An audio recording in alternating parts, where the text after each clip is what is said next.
Loud. Okay. Good afternoon. This is the WCSA. We have a special lecturer today. Her name is Christine Hauck. She has an MA in the history of decorative arts from Parsons School of Design and Cooper Hewitt Smithsonian Design Museum, and a BA in art history from Vassar College. She's also an adjunct professor for the University of Connecticut in the Digital Media and Design Department. And she also runs Design Studio Graphiste. So with that ado, go ahead, Christine.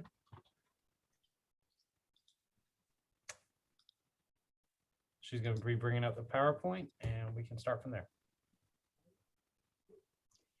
Hi, hello. My name is Christine Hauck, and I am delighted to be here today. I'm here today to talk about Harry Bertoia, and I first discovered the amazing Harry Bertoia in 2016. And when the Museum of Arts and Design, or MAD, gave him his first retrospective exhibitions, Bent, Cast, and Forged, the Jewelry of Harry Bertoia, and the Atmosphere for Enjoyment, which is of his sound sculptures.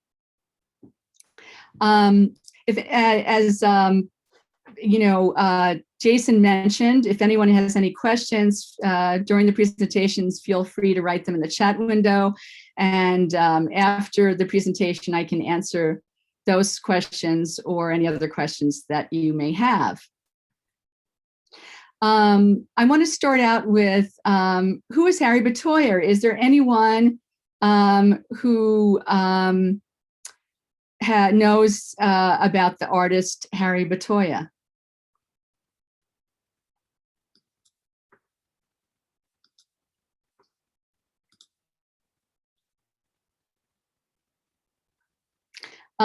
So Harry Bertoia is a modern Renaissance man. He's the very definition of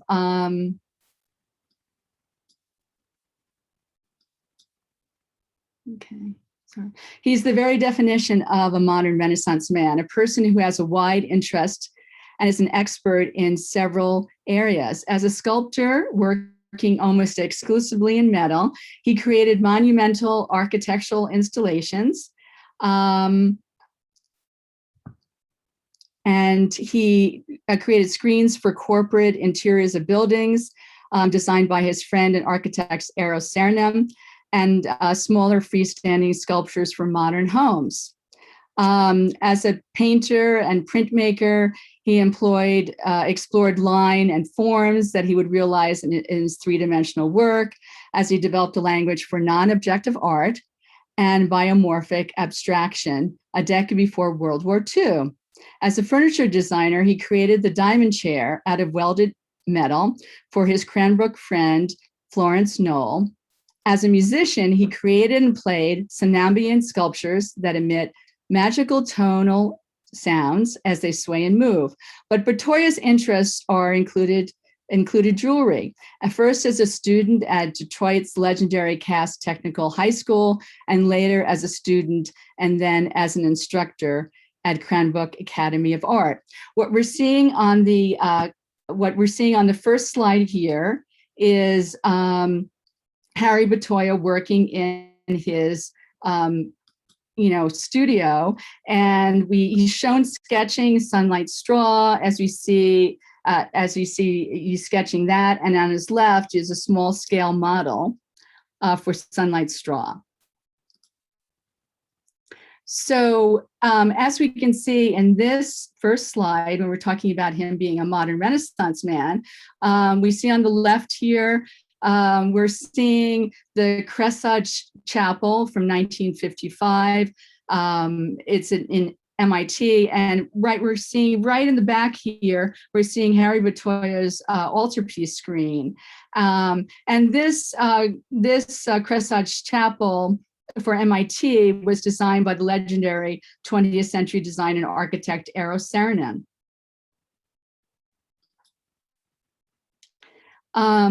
We are looking at a free standing, it's a multi-planes lead freeform sculpture that was designed by Harry Bertoia on the top here. You can see this. And then down below, we can see that same freeform sculpture in a knoll interior. Harry Bertoia was also a painter and a printmaker. And on the left here, we see this untitled monotype. He didn't name many of his monotypes or prints or paintings. It's a non-objective polychrome block print circa 1943. And to the right here, the first image on Clay's red-green gradation from 1921. And to the right is Bertoia's 1943 untitled monotype. And you can see how Bertoia's, monotype print, painting monotype print was, inspired by Paul Klee. Now we're going to go into some highlights of about Harry Bertoia and give you some background about him. So in 1915, Harry Bertoia was born Erito Harry Bertoia in San Lorenzo, Friuli, Italy, on March 10th, 1915. When you look at the left here, you will see in upper left-hand corner, you'll see the village of San Lorenzo. It's in the Valsoni region. And Friuli, Venezia Giulia is a northeast Italian region bordering Austria, Slovenia, and the Adriatic Sea. And to the right here, we see a very handsome Harry Bertoia, and this photograph is from Cranbrook Museum.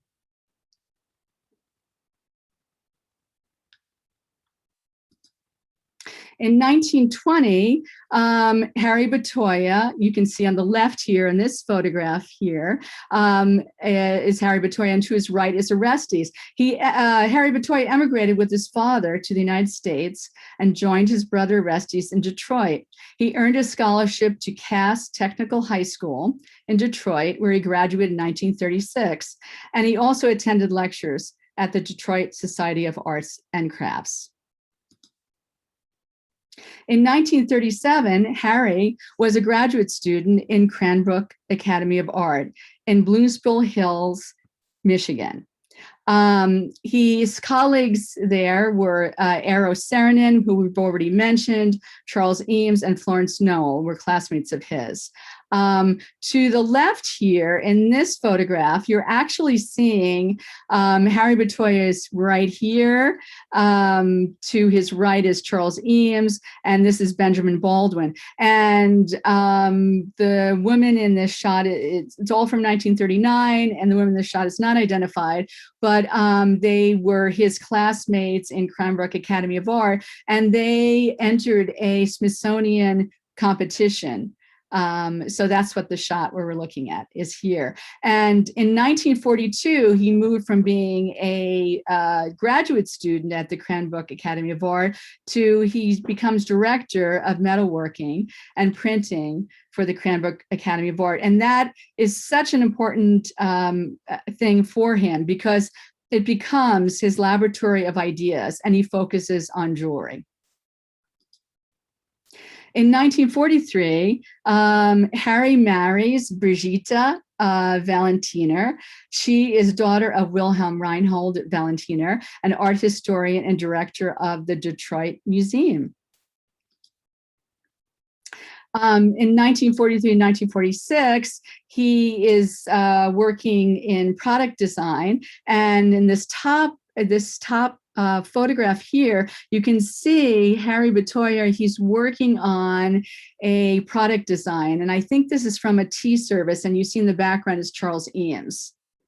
In 1950, he's invited by Knoll to go to Bartow, Pennsylvania, to create the Bertoia collection of both sculpture and furniture. And in the lower left-hand corner here, we see an interior with his diamond chair. This is a Knoll interior. And to the right here, we see a close-up of the very famous 421 diamond chair. It's of welded steel and it's a lattice work chair. And I wanted to include this photograph here. This is Harry Bertoia and he's welding the diamond chair. And I thought that was just so interesting. Harry Bertoia was also a musician, and in 1960, he created and played sonambient. He called his sound sculptures sonambient sculptures. They're also known as tonal sculptures. And we see here on the left, he's actually playing one of his tonal sculptures.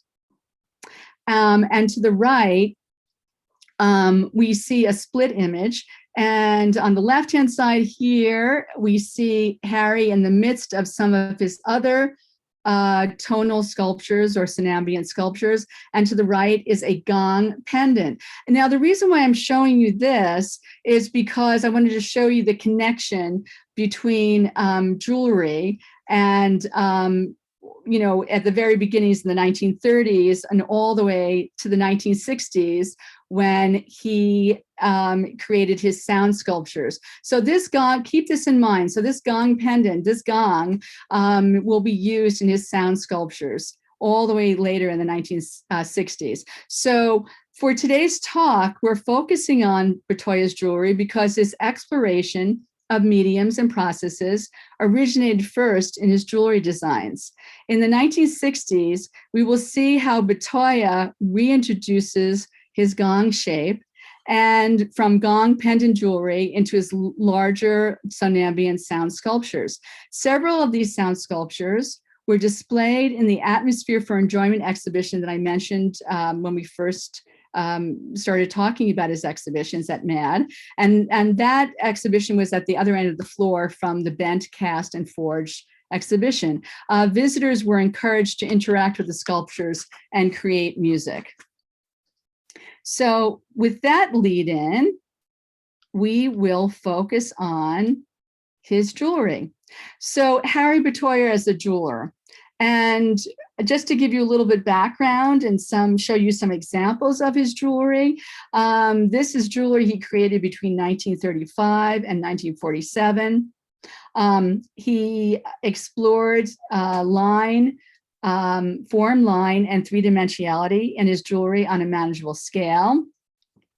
And an example of that is, if you look to the left here, this is his very first necklace that he created. It's out of cast and fabricated silver.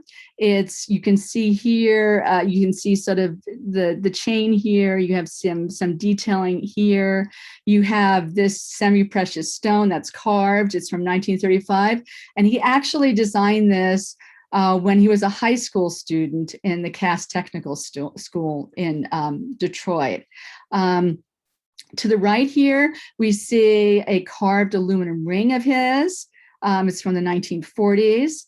And below, we see this fish pendant, and it's from circa 1940s. And this is an example of the second item here where I'm saying he actually melted down, Harry went in and melted down scraps and salvaged silver flatware. And from this, he made this fish pendant. He also improvised and experimented with different materials: gold, silver, brass, aluminum, copper. And he tried out he experimented with many different processes, such as bending, casting, forging, soldering, welding, and so on.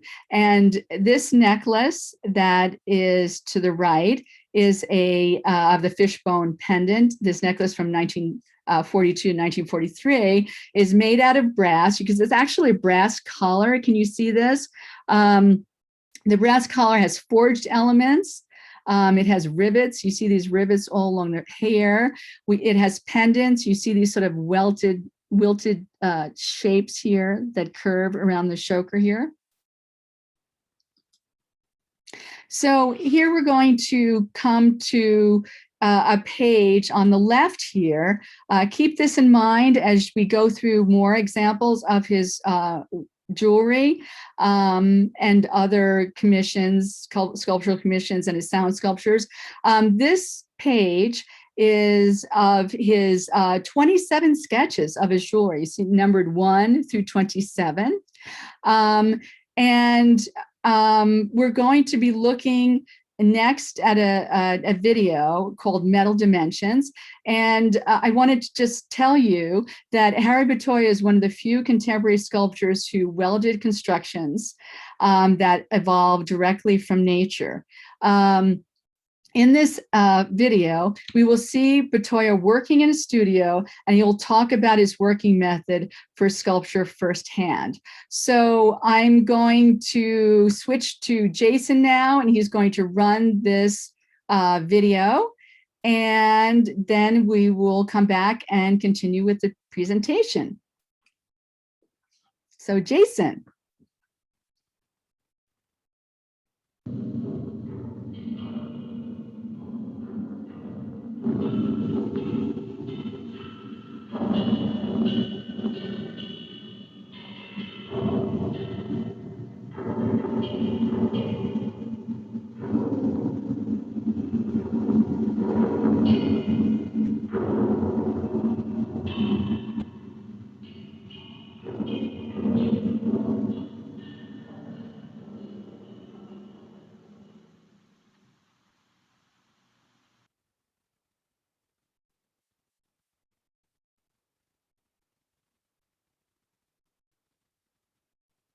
Not all the things begin at the drafting boards, but that seems to be one of the quickest ways to do it, perhaps the lazy method. Little time is required to capture a fleeting thought, but quite a deliberate effort is then made, and a very almost systematic way of assembling this in 3 dimensions.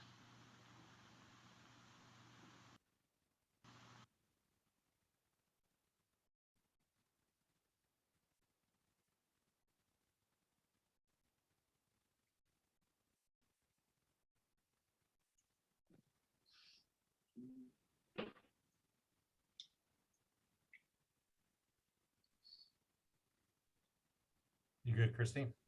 The video didn't, did it stop? Okay, okay, sorry.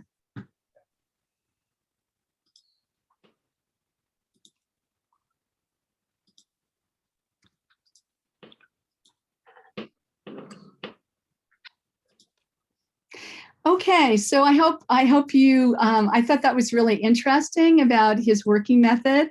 And it also tied in with what we were talking about as far as his sketches as being a preliminary step when he is creating anything, right? So I wanted to read to you really, this is not the full quote, but I wanted to read to you something that, the credo that Harry Bertoia followed for his designing.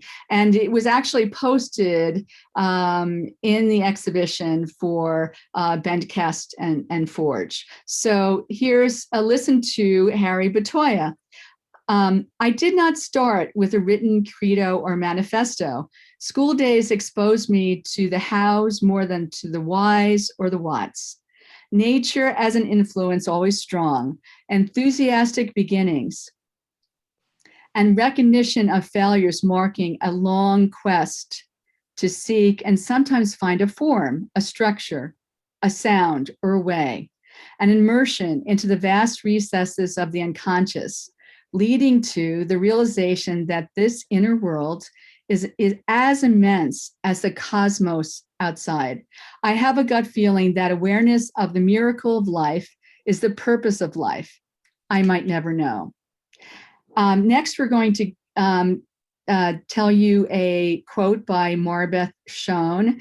She's written several books on Harry Bertoia and Harry Bertoia's place in jewelry, in the jewelry studio movement.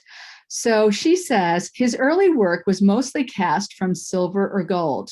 He melted the metal directly on a charcoal block in the open, where he could work into the metal before it hardened. Bertoia poured the molten metal, and as it cooled, he worked on it by stirring, scraping, punching, and adding water to cause areas to cool and splash. A second quote is, Bertoia was fascinated by the reflective qualities of metal and how the light played on the surface of highly polished planes. His pieces were often bone-like, organic shapes, articulated by the play of light and shadow on roughly textured surfaces and the interweaving rhythms of solids and voids. Harry Bertoia, his modern monotype prints actually inspired and were done at the same time as his jewelry. We see to the left here, we see a print of his that is from 1943 on microbiology. And to the right, we see the two brooches. One on the top is image is from circa 1945. And you can see how it was inspired by the print on the left. And below that is another brooch from 1943 to 1950 that was inspired by this print.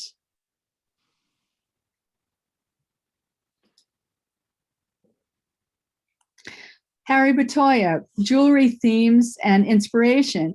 Europe's avant-garde, their Neovitalism was man's spiritual connection with nature. It had to do with vital force and energy. And I wanted to show you some examples of his jewelry that was inspired by Neovitalism. So on the left here, you see this is a pendant. You can see that it's forged out of silver. You can see the planishing marks here on the edges.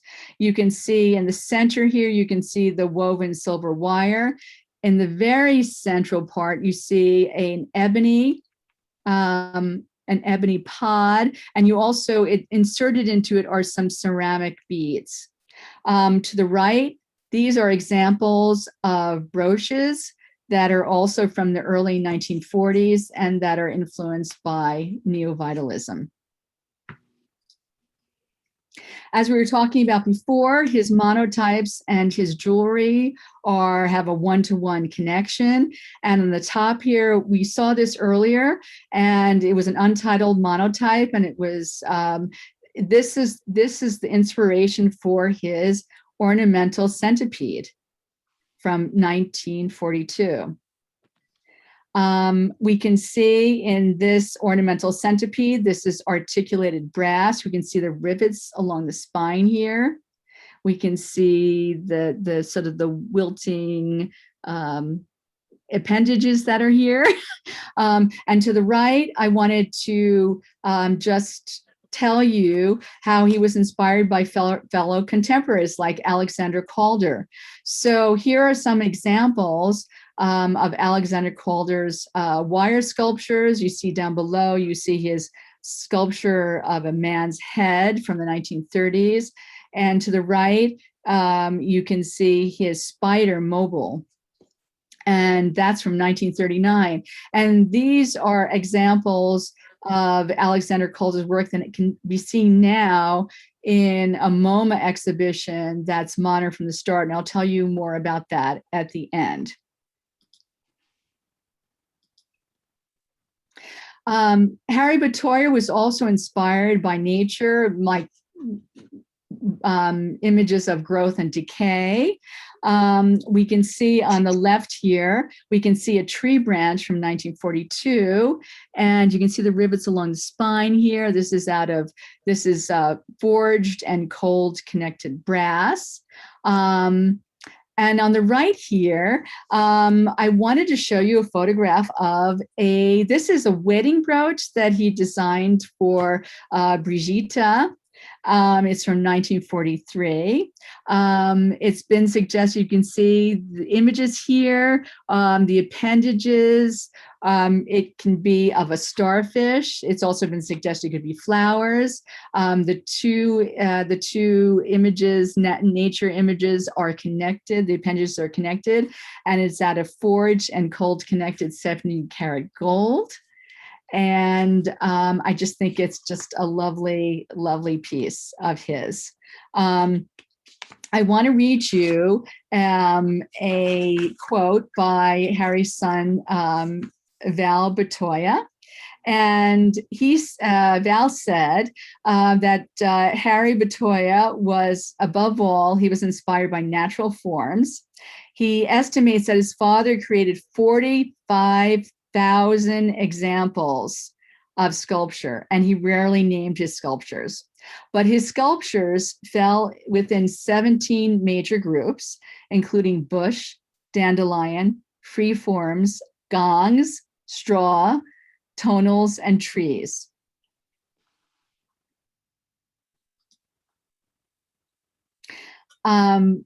He was also inspired by the organic and the biomorphic. So on the left here, we see a sheet of, it's, a print of his brooches from the early 1940s. And remember back when we saw that page of sketches of, the 27 sketches of organic and biomorphic shapes? Well, here they are showing up in his brooches. To the right, we can see an example here. This is a brooch, and it's actually is from 1943, and it's an amoeba shape, and it's welded silver, and you can see little beads of riveted plastic here, and this sort of brownish color is actually a patina. To the right, we see another brooch. It's from 1946 of a person with arms raised, and it's from forged and riveted silver. Harry was also inspired by the cosmos and the randomness of the universe. And this is a hat pin to the left here. And we can see that it's made from bent and forged silver wire. And these ceramic beads could be represent actually planets that are in orbit around the central. Now what we're going to do is we're going to look at a video of his large sculptural commissions and public sculptures. You're seeing on the left here, this is, I'd shown you an earlier photograph of this. This is once another view of that altarpiece screen that's in the MIT Cresage Chapel. From 1953 until his death in 1978, Bertoia pursued large sculptural commissions and completed more than 50 public sculptures throughout the United States. So we're going to switch to Jason now, and he's going to show a video of the large sculptural commissions.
Okay, go ahead, Christine. Okay. So Harry Bertoia, the last image on our slide was of the Fontana Somnambient 1978 Federal Reserve Bank sculpture. And that is one of his sound sculptures. So I want to go back to your share screen, Christine. I'm sorry.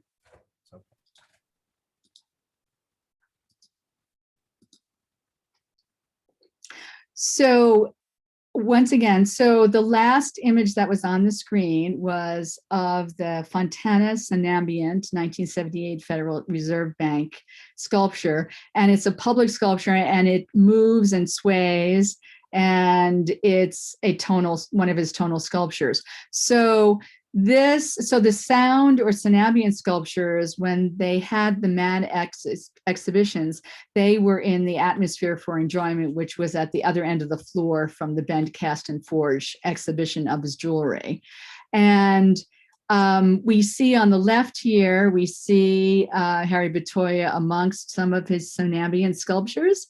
And I wanted to tell you that in 1960, he began developing his signature tonal sculptures, and early ones approximated an upside down stool with rods, often of beryllium copper, attached to a cross mesh base. And so we're going to switch to a very short video. I wanted to show you Harry Bertoia. He's going to be in his barn in Bartow, Pennsylvania, and you're going to be seeing him with his sculptures. So we're going to switch to Jason.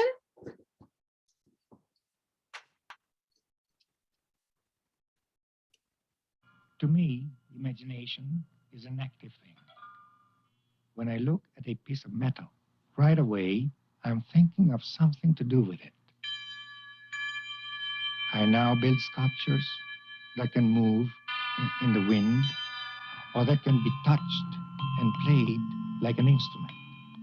My works are all over the world, but for years, I've kept my best pieces at home, which is really my laboratory. That may seem strange, but I'm constantly testing my ideas to improve on them. I think that these sculptures provide a way for people to get an immediate response to my work, and that gives me satisfaction.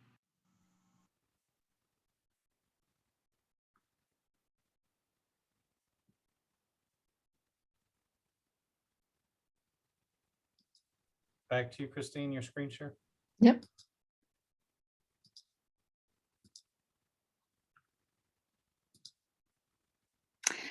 So the last video we're going to be looking at is it's of Harry Bertoia's wife, Regita, and she tells us or reveals how Harry got the idea to create these sound sculptures.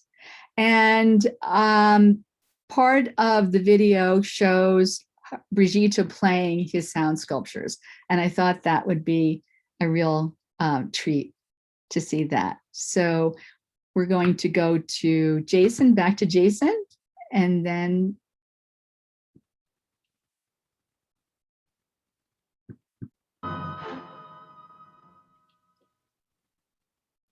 Can you just remind me where to stop, Christine? 5:55. And we were very eager to return to where the season changes and have spring, you know, after the winter and summer and fall. So he came here, and as a matter of fact, I sort of convinced him we should come here, and I took the blame on myself. I said, if you don't like Pennsylvania, I take the blame for it. And he said, all right, you do. And he was here ever since and really loves it here. So it turned out all right.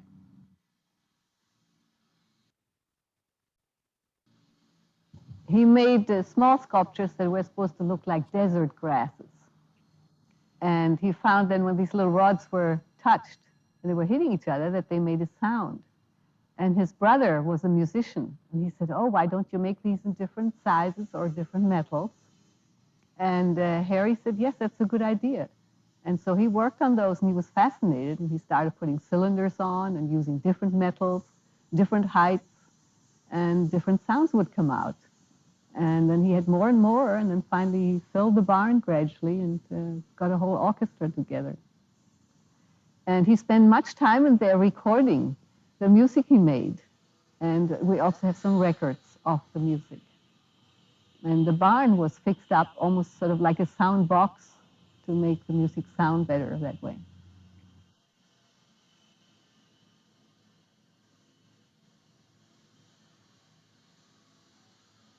They come all the time. They always want to hear a concert. And I learned a little bit how to do it. I can do it about 5 minutes and give them an idea of what it sounds like.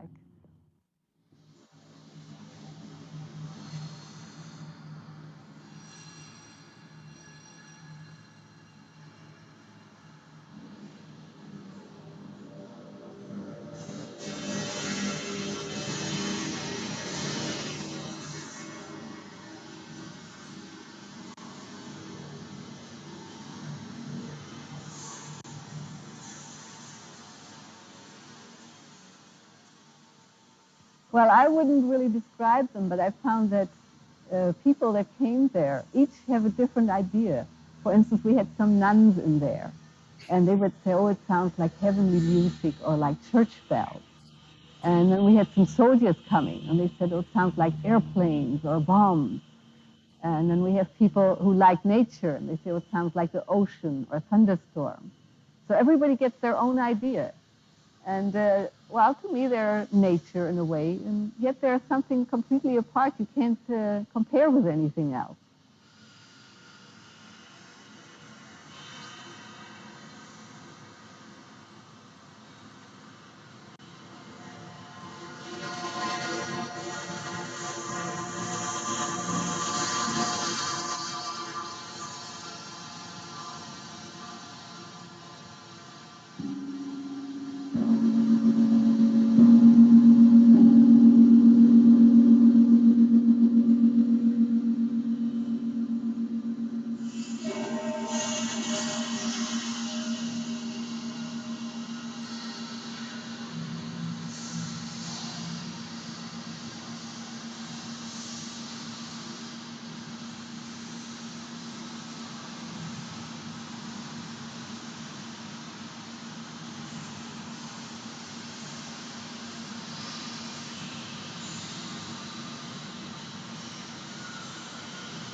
Okay, Christine.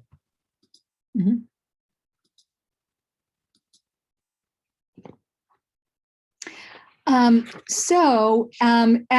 As Brigitte demonstrated, so these signature tonal sculptures, many of them look like upside down stools with rods. They're often of beryllium copper, but he experimented with other, metals as well.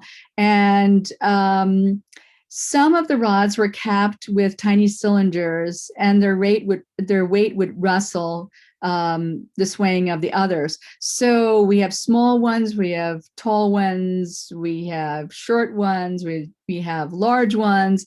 The sounding sculptures range in size from several inches up to 19 feet. And if you notice that she had a baton and she struck some large circular objects, those are his gongs, which we saw as gong pendants so many years ago in his jewelry.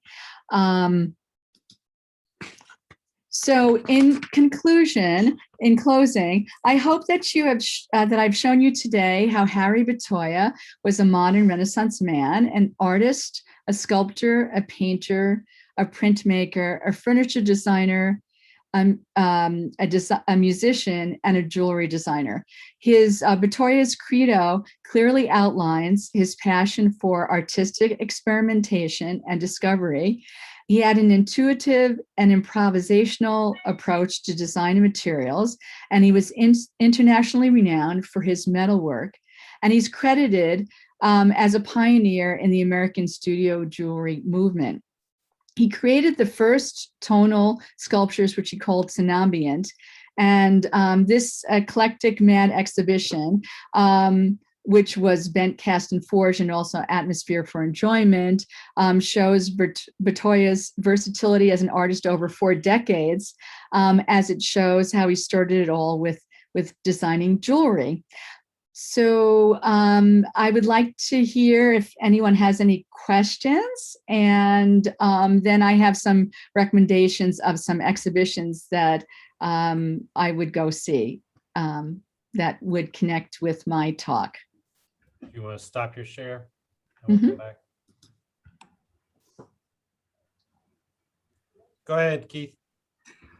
I'm surprised that he was able to secure the medals during the war years. I mean, in 43, there was such a shortage of copper that pennies were made out of zinc. So Right.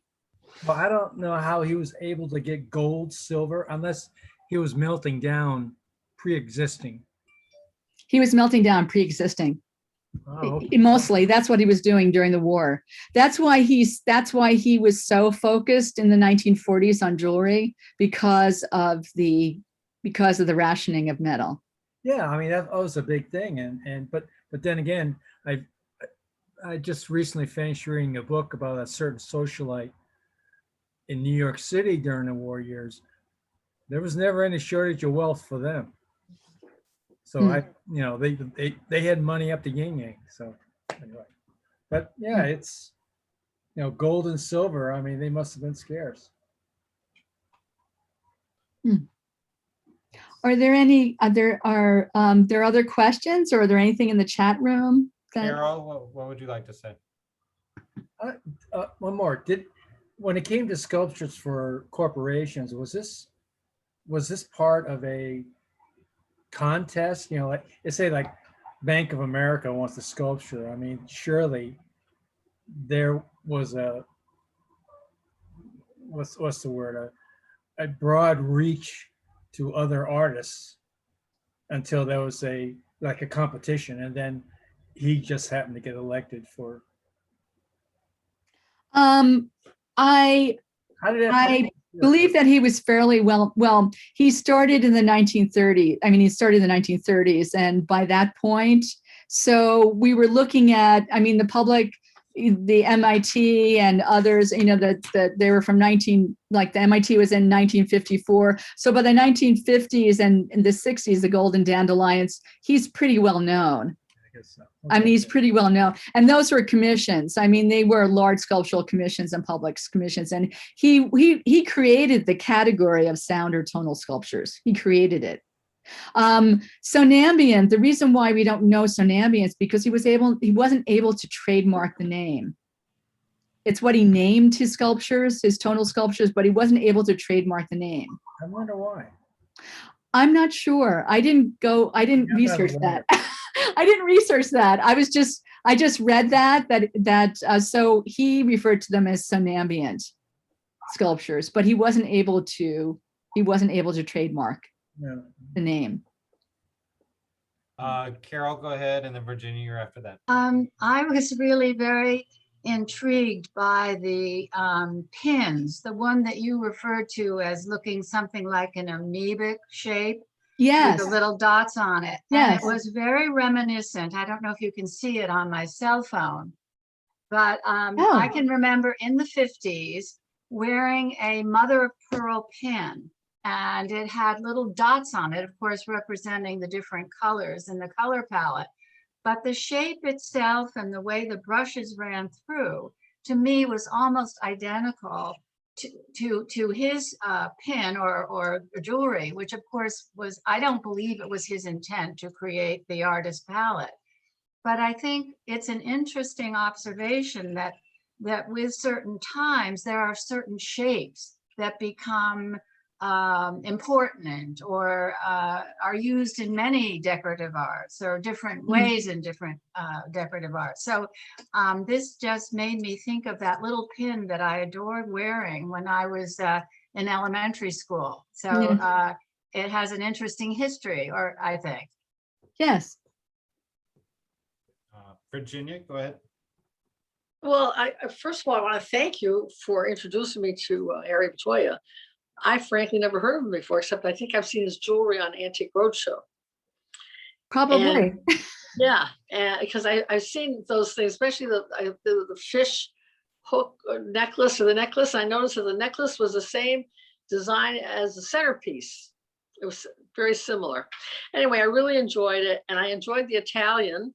And I wondered why he spoke in Italian and not in English, but because he lived here in Pennsylvania.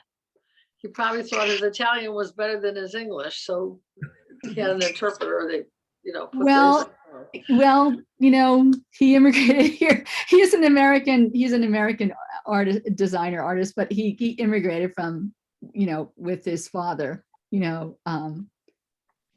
he go back to Italy and do shows, Christine? couldn't have done during the war. He visited, but so if you want to explore more about Harry Bertoia, Yes, I would. there's a foundation. There's a foundation there's a Harry Bertoia Foundation, and I can send it to the link to Holly, and you can go on there and you can see his portfolio for, jewelry and sound sculptures and photographs, and you can see some of the videos. They have other videos that I found some of the videos there. Okay, good, because I belong to a class, an Italian class at the library. Oh. I think I would love to see this. And I'm going to ask them all if they've ever heard of Harry Bertoia. I'd be interested to know how many of 12 people would have heard of him, because I've never heard I'm sure I heard the name before, but it's not like Cartier or it's just not familiar. I'm delighted to know about it. And the videos are in Italian, actually. Oh, good. They're in Italian. Okay. So you may enjoy that. Yeah. you can share with them about the lecture, and then you can go in and watch the videos in Italian. Right, and I think they love that. So just go to the Bertoia Foundation, and I'll find it's Harry Bertoia Foundation. I can send the link to Holly. Okay, that would be great. Thank you very much. I really enjoyed this today. I hope you're coming back with more decorative arts. So other things besides jewelry. So let me just, if there's no other questions, so I just want to share with you. So now that we're talking about studio jewelry and the American studio movement and jewelry. So, or that time period. So 2 exhibitions that are happening right now. So I'm just going to hold on a second. I'm going to show you 2 things. So one is,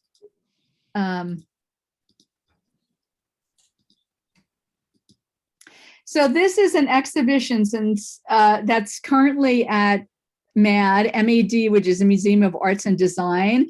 This museum is one of my favorites in New York City. It's in Columbus Circle area in New York City, and they have an ongoing exhibition that you really should see. And it's 45 stories in jewelry from 1947 till now.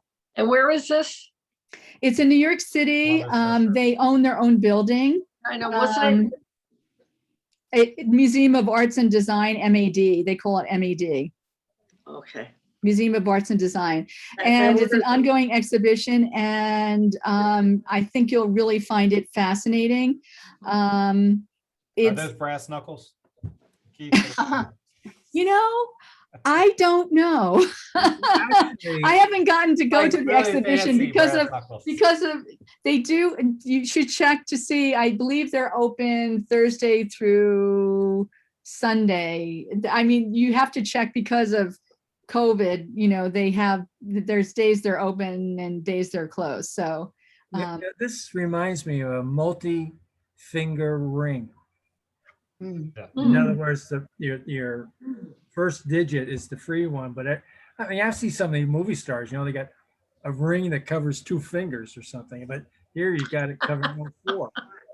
But It yeah, looks like close a to- Lucky Charm one. yeah, right. Close to Brad. Talk about your next 2 lectures, which are in August. Chris will be back with us. Okay, wait, let me give you one more thing. So, okay, so some of the pieces that were featured in my talk today, because he was really good friends with Alexander Calder, is you must see this exhibition. So this is at MoMA. It's modern from the start. It's Alexander Calder. It has, you can see as you enter MoMA, on the left hand, you see a wall full of his sketches.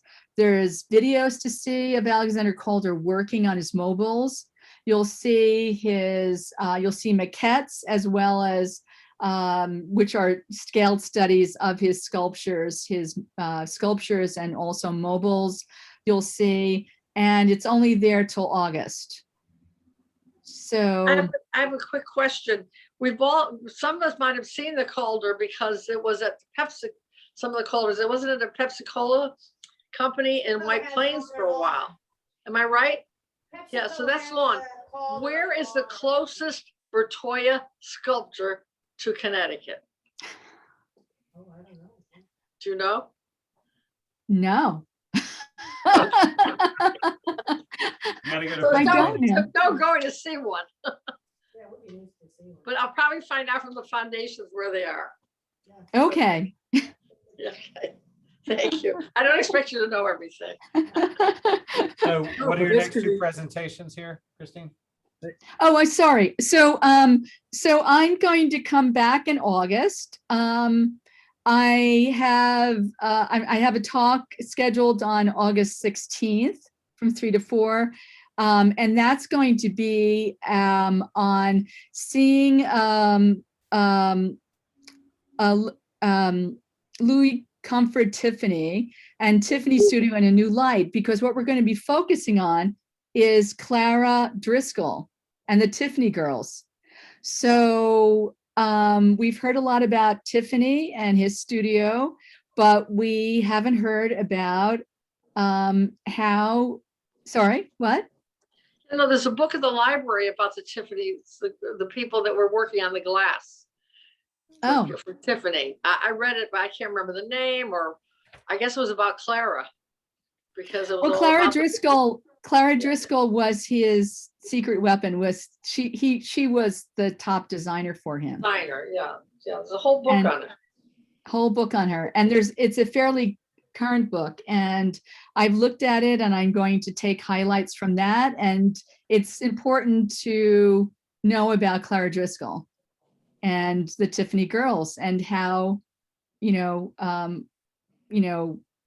pieces like the wisteria lamp or the peonies lamp, how Tiffany pieces like that were created. Yeah, they had a hard time keeping their job because the men wanted their jobs, Yes, if I recall. yes, yes. And what's the second one? The second one is August 23rd and from 3 to 4, and it's going to feature Edgar Brandt and Art Deco ironwork. These are in-house, Holly? No, it's on Zoom. These are on Zoom. These are both on Zoom. Good. I'll just say one thing. Look over here, Holly. 'cause yeah, probably not. Here I am. Last summer, I read a book about, it was called Behind Every Man, ... And the finish is a good woman. But it was about Nancy Russell. I think her name's Nancy Russell. Charles Russell, who's a famous Western artist, and really kind of a colleague to Remington. And it's all about Charles Russell's wife. And without his wife, there would be no Charles Russell, because he wanted to paint and he wanted to be artistic, and he had no interest in marketing his talent or his artwork.